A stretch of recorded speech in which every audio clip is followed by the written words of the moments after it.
היי, שלום מחלקה, תתחדשו על המוניטורים החדשים בחדרים 3 ו-4. מבחינת הפעלת המוניטור, למוניטור יש מסך מגע, כך שאם אתם רוצים לשנות משהו במוניטור, נניח בפרמטר, אתם לוחצים על הפרמטר, ואז נפתח תפריט של אותו פרמטר, בו אתם יכולים לשנות כל דבר שקשור בו. נניח שאתם רוצים לשנות גבול של התראה, אז אתם לוחצים על הגבול שאתם רוצים, ומשנים או בחיצים פה, או בעזרת הכפתור הזה פה בצד. בצורה כזאת. לאשר, אתם מאשרים או על גבי המספר, או פה עם הכפתור בצד. בשביל לחזור למסך ראשי, צריך ללחוץ על ה-X. אם אתם רוצים לשנות משהו בגל, אתם לוחצים על הגל, ואז נניח שאתם רוצים לשנות ליד, או נניח שיש לכם איזשהו חולה שמכניס רעשים, ואז ה-EKG שלו לא יפה, אלא כזה מין מעוות. אתם לוחצים פה על פילטר, ואז הוא מסנן את כל הרעשים. X, לחזור למסך ראשי. פה בצד ימין יש כפתורים מהירים. הכפתור העליון עם המסך מאפשר לכם לשנות את התצוגה. אז נניח שאתם רוצים לראות מספרים גדולים יותר, אתם לוחצים על המסך ומשנים ל-large numbers. ואז אתם רואים את אותה תצוגה פשוט במספרים גדולים. הכפתור הבא עם הגרפים מאפשר לכם לראות את ההיסטוריה של החולה. לוחצים עליו ואז רואים פה רשימה של התראות שהיו. פה יש לכם בלשונית הזאת טרנד גרפי, רשימת לחצי דם, ובטובולר טרנד יש טבלה עם כל המדדים שהיו, אם אתם רוצים להיזכר. X, לחזור למסך ראשי. הכפתור עם הפעמון מאפשר לכם לראות את כל ההתראות בצורה מרוכזת. אז פה קודם כל יש לכם את העוצמה של האלארם, זה נדלק על 4, אתם יכולים לעלות עד 8 או להוריד עד 2, אי אפשר להשתיק לגמרי. ופה למעלה יש לכם לשוניות של הפרמטרים, ואז אתם עוברים מפרמטר לפרמטר ואתם יכולים לשנות את הגבולות כמו שהראיתי קודם. הכפתור עם הדגלון מאפשר לכם לקחת תמונת מסך. נניח שאתם רואים איזה משהו, איזה הפרעת קצב, או משהו שאתם רוצים לתעד, אתם לוחצים על הדגלון ואוקיי. ואז פה בהיסטוריה, אתם רואים פה manual event, הוא פשוט לוקח תמונת מסך, ואתם יכולים להראות את זה לצוות אחר. ואיך אנחנו מדפיסים את זה? תכף נראה בתחנה.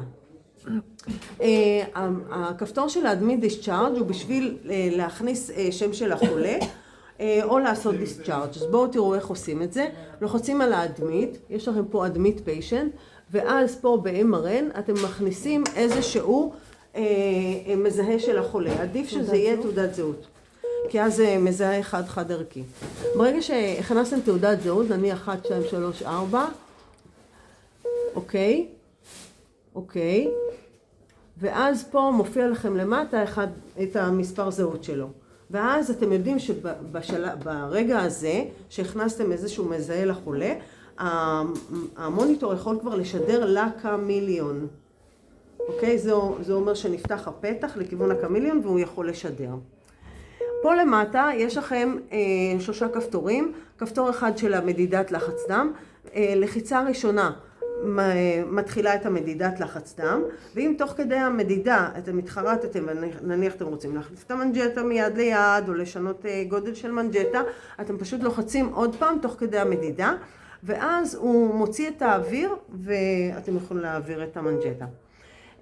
במידה ואתם רוצים לעשות מדידה חוזרת, אז אתם לוחצים פה על הלחץ דם עצמו, ופה יש לכם בצד שמאל אוטו אינטרוול. באוטו אינטרוול אתם בוחרים נניח כל חצי שעה, וסוגרים את התפריט, ואז תשימו לב שמהבהב לכם המילה פרס. למה? כי בשביל להתחיל את הסדרה אתם חייבים ללחוץ פעם ראשונה על הכפתור לחץ דם. ברגע שלחצתם, המילה פרס הופכת להיות חץ מעוגל, ולידה מספר, במקרה שלנו 30, כל 30 דקות הוא עושה מדידה. הכפתור הצהוב יש לו 2 תפקידים. תפקיד ראשון הוא להשתיק התראה במידה וקרתה, נניח הדופק עלה מעל הגבול, אתם לוחצים על הכפתור הצהוב והוא משתיק את המוניטור ל3 דקות. במידה ואתם רוצים לנתק איזשהו פרמטר, נניח עד עכשיו מדדתם סטורציה, ואתם לא רוצים יותר למדוד סטורציה, אתם מניחים את הסנסור הצידה ולוחצים על השתקה, ואז הוא ישתוק עד שתחברו את הסנסור חזרה. הוא יודע להבחין בין יציאה מגבול לניתוק. הכפתור הזה הוא כפתור כיבוי. לחיצה עליו מכבה את המוניטור למצב סטנד ביי, שזה מצב אידיאלי. הוא יכול להיות ככה, כל עוד הוא בחשמל הוא יכול להיות ככה. ואז אם אתם רוצים את המוניטור, פשוט מדליקים אותו בלחיצה על המסך. אנחנו נוגעים במסך, ואז הוא נדלק. מופיעה שאלה, האם זה חולה חדש? או 99% מהצוות יגידו אוקיי ואוקיי, ואז למעשה מחקנו את החולה הקודם, אתם רואים כבר לא מופיע פה 1334, מוחק את כל ההיסטוריה של החולה הקודם ואת כל השינויים שעשו עבור החולה הקודם, ונכנס לברירת מחדל. זהו. אז זה לגבי המוניטור. עכשיו את זה את תסדרי עם ברק. עכשיו בואו נלך לתחנה.